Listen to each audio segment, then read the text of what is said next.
দোকান থেকে কিনে না এনে সকালের নাস্তা এভাবে ঘরে বানিয়ে খেলে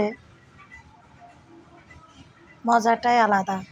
হোক গরুর মাংস, হোক সবজি, হোক ভাজি, আপনার সামর্থ্যের মধ্যে যা আছে তাই দিয়ে আপনি ঘরে তৈরি করে খেতে পারেন পরিষ্কার পরিচ্ছন্নভাবে। এরকম রুটি, তো এটা হচ্ছে জাস্ট ময়দার রুটি। ময়দা গরম পানি, একদম গরম পানি দিয়ে কাই ধরে ময়দা দিয়ে নরম নরম তুলতুলে রুটিগুলো বানানো হয়েছে। তো আপনাদের ভাই আজকে গাড়িতে যায় নাই, তো বাচ্চারা এখনো ঘুমিয়ে আছে, আমরা দুজনেই নাস্তা রেডি করে খাইতেছি।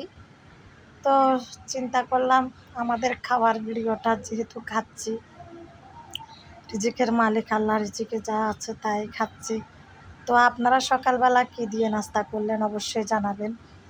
তো আমরা হচ্ছে এখানে লাউ আছে, চিংড়ি মাছ দিয়ে লাউ রান্না করছিলাম। আর হচ্ছে তরকারি একটু মানে সবজি একটু কম ছিল বিদায় কালকে আবার মুসুরের ডাল দিয়ে আলু ছোট ছোট করে পিস পিস করে মানে কুচি কুচি ভাজির মতো করে কেটে মুসুরের ডাল দিয়ে রান্না করছি। তো সেখানেও আছে অল্প, সব কিছু মিলিয়ে একটা একসাথে করে রাত্রে খাওয়ার পরে যখন কম ছিল ওই কম তরকারিগুলো একসাথে করে জাল দিয়ে, তো এখন হচ্ছে আমরা রুটি দিয়ে খাচ্ছি আর কি। তো সেই ভিডিওই আপনাদের সাথে শেয়ার করতেছি। আমার ঘরে রুটি বানাবো, গরুর মাংস নাই, এজন্য আমি ভিডিও করতে পারবো না, বা দেখাইলে বলবে কি এমন খাচ্ছেন, অনেকে বলবে কি এমন খাচ্ছেন যে এটা ভিডিও করে দেখাতে হবে না গো। আমার রিজিকে আমার ভাগ্যে যা আছে, আমার কাছে যেটা আছে এটাই আমার কাছে সেরা। আরেকজনের গরুর মাংস, মুরগির মাংস, এটা আমার কিছু যায় আসবে না। ঠিক আছে, আল্লাহ পাক আমার রিজিকে যা রাখছে ওটাই আমার কাছে শুকরানা আদায় করতে হবে। আর ওই শুকরানা আদায় করেই ভিডিওটা আপনাদের সাথে শেয়ার করতেছি। তো এই আর কি। আর সকালবেলা তো মনে করেন এই খাওয়ার পাশাপাশি আমাদের মানে সকাল বিকেল 2 টাইম আমরা চা নাস্তা খাই।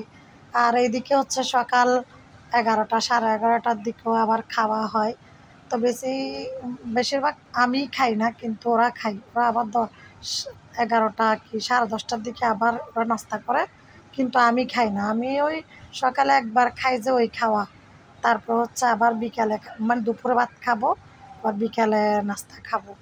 তো এই আর কি। তো ঠিক আছে, এখন গরম গরম চাটা খাবো। তো চা ঢেলে নিয়ে খাচ্ছি, আপনাদের ভাইয়া আবার চা দিয়ে রুটি দিয়েও খাচ্ছে, আমি শুধু চাটাই খেয়ে নিচ্ছি আর কি, বুঝছেন। তো ওকে, সব ভালো থাকেন, সুস্থ থাকেন, সকলের সুস্বাস্থ্য কামনা করে ভিডিও শেষ করছি। তো আসলে আপনারা একটু ভিডিওটা শেয়ার করে সহযোগিতা করবেন, আপনাদের ভালোবাসা পাই কমেন্টে। তবে যদি শেয়ারের মাধ্যমে ভালোবাসা পাই তাহলে আমার মতো গরিবেরা একটু এগিয়ে যাওয়ার সুযোগ সুবিধা পাবে। হিংসা না রেখে একটু সহযোগিতা করবেন। জানি না কেনই বা হিংসা করেন, এখানে কেউ কারো কপাল পুড়তে পারে না, তারপরও কেনই যে মানুষের হিংসা চলে আসে মনের মধ্যে আল্লাহ পাকে জানে। আসলে আমি সময়ও পাই না, আমি এমনি তো অসুস্থ, তার মধ্যে একটু ভিডিও করি বা রান্না করি, ঘরের ঠিক মতো তেমন কাজকর্মও করতে পারি না শরীরের অসুস্থতার কারণে।